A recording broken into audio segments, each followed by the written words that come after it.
Hello everyone, Radhe Radhe. आज का जो हमारा टॉपिक है रेशियो में एक्टिविटी बेस्ड रेशियो।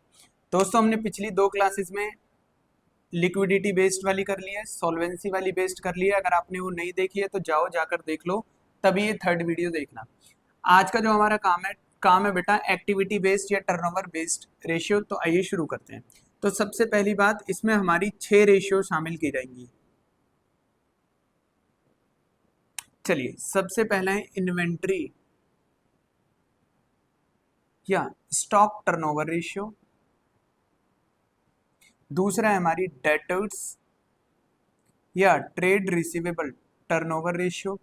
थर्ड है क्रेडिटर्स या ट्रेड पेबल टर्नओवर रेशियो। उसके बाद है हमारा फिक्स एसेट टर्नओवर रेशियो। उसके बाद है हमारा net asset turnover ratio and the last is working capital turnover ratio. जैसा कि मैंने लास्ट क्लास में बताया था, जो ये वाली दो रेशियो हैं इन्हें हम नॉर्मली शो करते हैं, नॉर्मली दिखाते हैं, जो भी हमारी रेशियो की फॉर्म में, जिसे हम प्योर रेशियो के नाम से भी जानते हैं। जैसे 1:1, 2:1, 1.5:1, ऐसे करके हम इन्हें नॉर्मल तरीके से दिखाते हैं।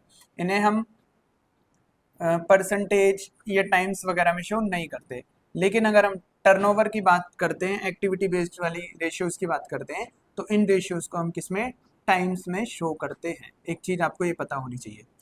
तो 1 2 3 4 5 6। तो चलिए, याद करने के पहले ना मैं आपको है ना कुछ ट्रिक्स बता देता हूँ। देखो दोस्तों,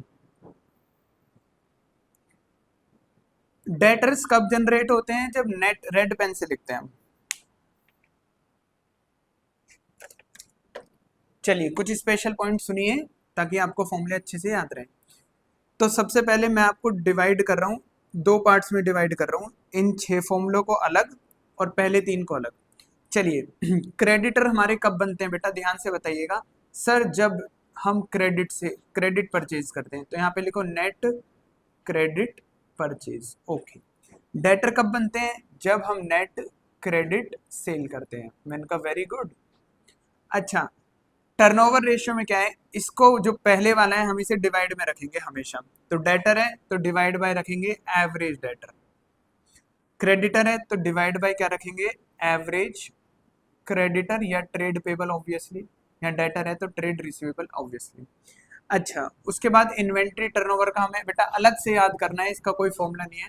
कॉस्ट ऑफ गुड सोल्ड, इसकी कोई ट्रिक नहीं है, डिवाइड बाय इन्वेंट्री है तो यहाँ पर लिख देंगे एवरेज इन्वेंट्री। चलिए, पहले 3 फॉर्मूले हमने कैसे याद रखे हैं? जो भी कोई फॉर्मूला स्टार्ट वाला है, स्टार्टिंग वाली चीज को हमें डिवाइड में रखना है एवरेज करके। एवरेज टर्नओवर निकालना है तो divide by average turnover. Sorry, मैंने गलत बोल दिया। 1 2 3 स्टार्ट।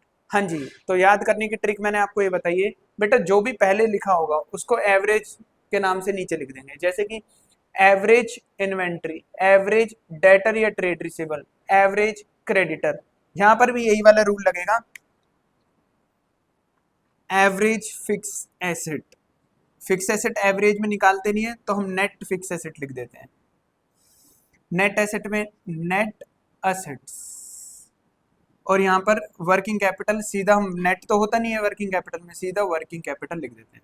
अब बात करते हैं, सर इन तीनों में हमें ऊपर रखना क्या है बेटा? इन तीनों में हमें कॉमन एक चीज रखनी है, जो कि है net credit sale, sorry net, दोबारा से। सर इन सबों में फिर ऊपर क्या लिखना है? ऊपर रखना है बेटा नेट सेल्स, जिसको आप रेवेन्यू फ्रॉम ऑपरेशन के नाम से जानते हैं। Net cell, revenue from operation, net cell, revenue from operation. चलिए, इन 3 फॉर्मूलों को अलग याद करेंगे, ऊपर वाले फॉर्मूलों को अलग याद करेंगे। चलिए, फिक्स एसेट टर्नओवर में divide by net fix asset, net asset turnover divide by net asset, working capital turnover divide by working capital. ऊपर तीनों में सेम है, net credit, net cell, net cell, net cell. अब first 3 वालों की बात कर लेते हैं। इन्वेंट्री टर्नओवर में एवरेज इन्वेंट्री, ट्रेड रिसीवेबल में average trade receivable, trade payables में एवरेज ट्रेड पेबल्स। ठीक है जी? हाँ सर, ठीक है। अच्छा, मुझे बताओ, इन्वेंट्री का कंपैरिजन करेंगे कॉस्ट ऑफ गुड सोल्ड से, और यहाँ पर डेटर्स कब बनते हैं? जब हम उधार सेल करते हैं, और क्रेडिटर कब बनते हैं? जब हम उधार परचेज करते हैं। तो इस तरीके से हमें क्या करना है, इन फॉर्मूलों को पहले लर्न करना है। जब हमने ये फॉर्मूले लर्न कर लिए हैं, अब इनके बारे में हम थोड़ी थोड़ी डिस्कशन करते हैं और स्पेशल पॉइंट मैं आपके लिए यहाँ पर लिख देता हूँ। तो आइए शुरू करते हैं। सबसे पहली बात, कॉस्ट ऑफ गुड सोल्ड कैसे निकालते हैं? कॉस्ट ऑफ गुड सोल्ड निकालते हैं opening stock plus purchase plus direct expenses minus closing stock. Sir direct expense कौन से होते हैं? बेटा 11th क्लास वाली बात है, जो डायरेक्टली बिजनेस से रिलेटेड है, प्रोडक्ट से एट्रीब्यूटेबल है। परचेज के टाइम के खर्चे, फैक्ट्री के सारे खर्चे, वो हमारे डायरेक्ट एक्सपेंस का पार्ट है। सर परचेज कौन सी? क्रेडिट, कैश, सारी या रिटर्न वाली? All sale, all purchase, right. Cash भी लेनी है, क्रेडिट भी लेनी है। ऑब्वियसली अगर रिटर्न है तो रिटर्न को आप क्या कर देना, माइनस कर देना। Okay sir. Sir cost of good sold का सर एक और फॉर्मूला होता था। हाँ बेटा हाँ, sales minus gross profit equal to cost of good sold. बस ये सारी बातें हमें कॉस्ट ऑफ गुड सोल्ड में ध्यान रखनी है। Important point number 2, average stock. Average stock क्या होता है? Opening stock plus closing stock divide by 2। Sir अगर सवाल में ओपनिंग क्लोजिंग नहीं दे रखा, सिर्फ एक ही स्टॉक दे रखा है, फिर तो बेटा और आसान काम है, उसे ही एवरेज स्टॉक मान लेना। Third, sir net cell versus net credit sale में क्या फर्क है? बेटा देखो, नेट सेल यहां पर सारी सेल, ऑल सेल, ऑल मतलब कैश प्लस क्रेडिट जोड़ेंगे और माइनस कर देंगे रिटर्न, तो हमारे पास क्या निकलेगी? Net credit sale. अगर हम बात करेंगे नेट क्रेडिट सेल की, सॉरी मैंने गलत बोल दिया, ऑल सेल माइनस रिटर्न, तो हमारे पास क्या निकलेगी? Net sales.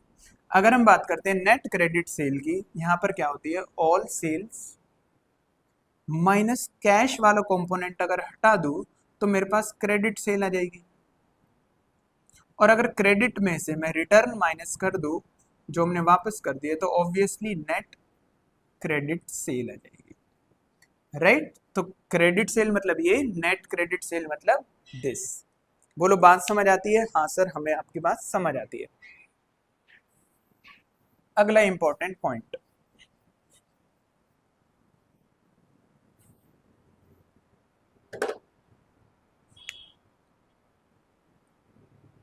Sir net purchase versus net credit purchase, इसके बारे में बताओ।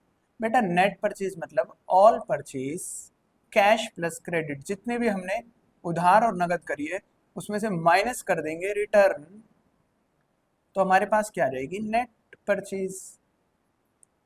अगर हम नेट क्रेडिट परचेज की बात करेंगे, हमारे पास जितनी भी परचेज है उसमें से कैश परचेज हटाओ भाई, फिर हमारे पास आ गई क्रेडिट परचेज, और इसमें से क्या माइनस करनी पड़ेगी बेटा? रिटर्न, जब भी तो मेरा नेट क्रेडिट परचेज आएगा।